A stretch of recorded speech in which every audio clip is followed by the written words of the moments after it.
আউসনার একটা নগণ্য অ্যাডভোকেট মোহাম্মদ আলীর কর্মী ছিলাম। আপনারা হয়তো অনেকেই ছিলেন। আমি দীর্ঘদিন অ্যাডভোকেট মোহাম্মদ আলীর সাথে ছিলাম। তারপরে অনেকদিন থাকতে থাকতে নমিনেশন পাইতে পাইতে শেষ মুহূর্ত পাইলাম না।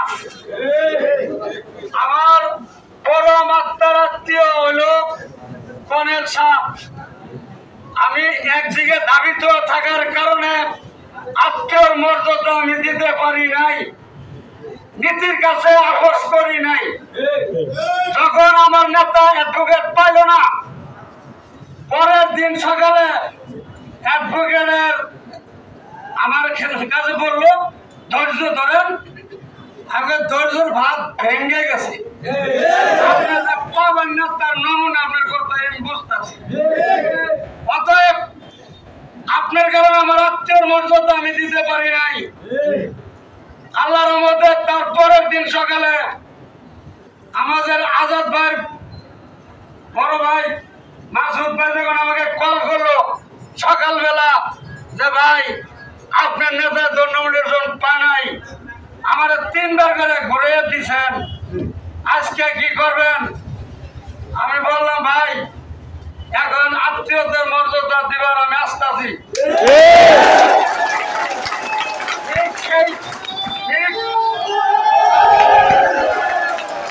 ঠিক সেই মুহূর্তে আমি কিছু লোকজন নিয়ে আজাদ ভাইয়ের বাড়িতে অবস্থান করলাম।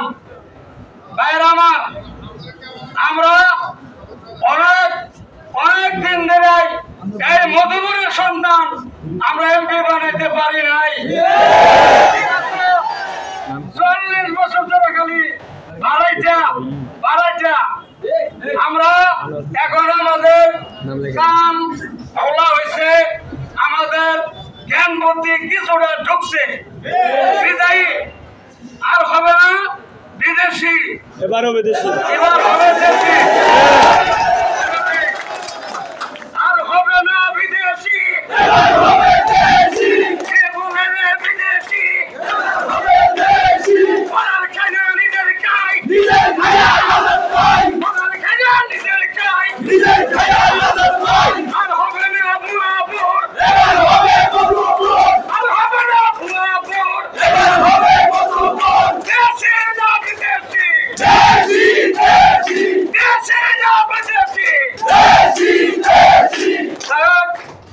আপনারা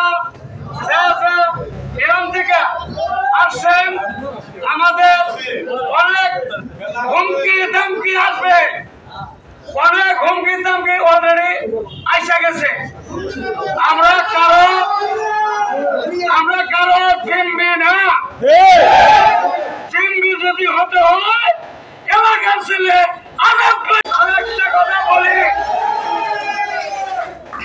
আরেকটা কথা আমি বলি ভাই, এক নাকে শীত জানা মাগারও আসবে এবং শুরু হয়েছে। কায়াগাদের গণায় খেলা হবে, 1 তারিখে মধুপুরে খেলা হবে। কেউ পিছপা হবেন না। আমরা কারো কাছে বিক্রি হই নাই। এলাকার ছেলে, এলাকার সন্তান, গ্রামে গ্রামে মহল্লায় মহল্লায় রাস্তাঘাটে যে যেন যাকে পাবেন কর্নেলের কথা আপনারা বলে যাবেন। দেশের সন্ধান, এলাকার সন্ধান, আমরা তাকে এমপি বানাইয়া ওই মান সংসদে বানাবো ইনশাআল্লাহ।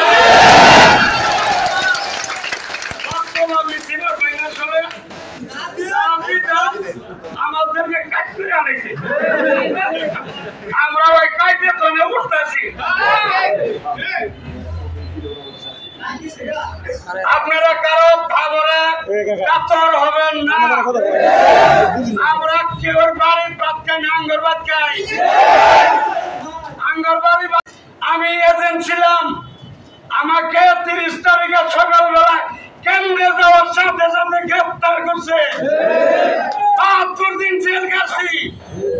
জেল কাটার পরেও সরকার শহীদ নাই, অ্যাডভোকেট মোহাম্মদ আলীরে ধরছিলাম। সেই ভাই আসলে দুর্ভাগ্যবশত হয় টিকিট ছাড়া চক্রান্ত হয়ে গেছে আসলে অমরা চক্রান্ত গিয়া আমার মজবর চক্রান্ত হয় নাই দেশের ছেলে আমরা ভোট দিব আমাদের এই আশা ভরসা আমরা সবাই হাতে হাতে হাত মিলে কাঁধে কাঁধ মিলে আদার পক্ষে আমরা কাজ করি এই প্রতিশ্রুতি দিয়ে আমরা এখান থেকে বাইরে পাচ্ছি